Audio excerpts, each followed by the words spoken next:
Pemirsa, Perdana Menteri Nepal telah mengundurkan diri setelah lebih dari selusin orang tewas dan ratusan lainnya luka-luka dalam protes yang dipimpin pemuda yang dipicu oleh larangan pemerintah terhadap platform media sosial, korupsi yang merajalela, dan minimnya peluang ekonomi.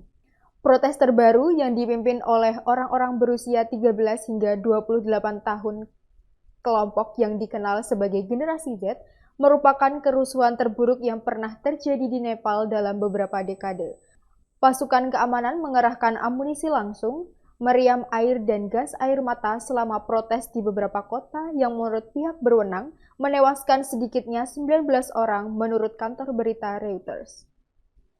Perdana Menteri Nepal KP Sharma Oli mengumumkan pengunduran dirinya pada hari Selasa 9 September 2025 dalam sebuah surat yang menyebutkan situasi luar biasa di negara itu menurut salinan surat yang diunggah di media sosial oleh seorang ajudan utamanya. Para pengunjuk rasa kemudian kembali turun ke jalan di ibu kota pada hari Selasa menentang jam malam yang diberlakukan di pusat kota dan setelah pemerintah mencabut larangan media sosial. Foto-foto dari Reuters menunjukkan para pengunjuk rasa membakar pos polisi dan perabotan di luar kantor Kongres Nepal, partai politik terbesar di Nepal. Bandara internasional ditutup karena kekerasan di kota tersebut yang mempengaruhi operasional. Di selatan Kathmandu, di kota Madhya Chandrapur, polisi melepaskan tembakan ke udara saat para pengunjuk rasa melanggar jam malam untuk berkumpul menurut seorang pejabat setempat. Para pengunjuk rasa juga membakar mobil polisi.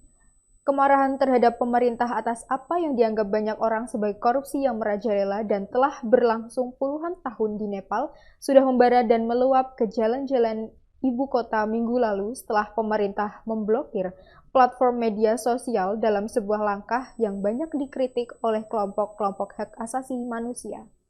Pemerintah telah menulis aturan baru yang menurutnya diperlukan untuk memberantas berita palsu dan ujaran kebencian, serta mengancam akan memblokir perusahaan media sosial manapun yang tidak terdaftar. Hingga tengah malam Kamis lalu, 26 platform telah ditutup menurut media lokal. Namun para penyelenggara mengungkapkan protes yang menyebar di seluruh negeri tidak hanya terkait larangan media sosial, tetapi juga mencerminkan frustrasi generasi atas minimnya peluang ekonomi. Tingkat pengangguran pemuda berusia 15 hingga 24 tahun di Nepal mencapai 20,8% pada tahun 2024 menurut Bank Dunia. Sementara itu, sebuah gerakan daring yang viral menentang Nepo Kids atau anak-anak politisi yang memamerkan gaya hidup mewah mereka memicu kemarahan lebih lanjut dengan menyoroti kesenjangan antara mereka yang berkuasa dan rakyat Nepal biasa. Perekonomian Nepal sangat bergantung pada uang yang dikirim pulang oleh warga Nepal yang tinggal di luar negeri. Lebih dari sepertiga atau 33,1% PDB Nepal berasal dari remitansi pribadi. Menurut Bank Dunia, angka yang terus meningkat selama 3 dekade terakhir.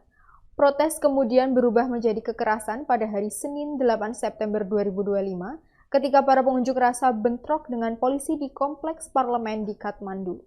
Polisi menembakkan peluru karet dan gas air mata ke arah ribuan pengunjuk rasa muda. Banyak di antaranya menggunakan seragam sekolah atau perguruan tinggi. Setidaknya 17 orang tewas di Kathmandu dan 2 lainnya di kota Itahari di bagian timur menurut pejabat rumah sakit. Lebih dari 400 orang, termasuk staf pasukan keamanan, dirawat di rumah sakit setelah mengalami luka-luka pada hari Senin, menurut laporan Kementerian Kesehatan Nepal. Organisasi-organisasi internasional segera mengecam tindakan keras, mematikan yang dilakukan oleh polisi dan menyerukan penyelidikan independen. Download Tribun X sekarang, menghadirkan lokal menjadi Indonesia.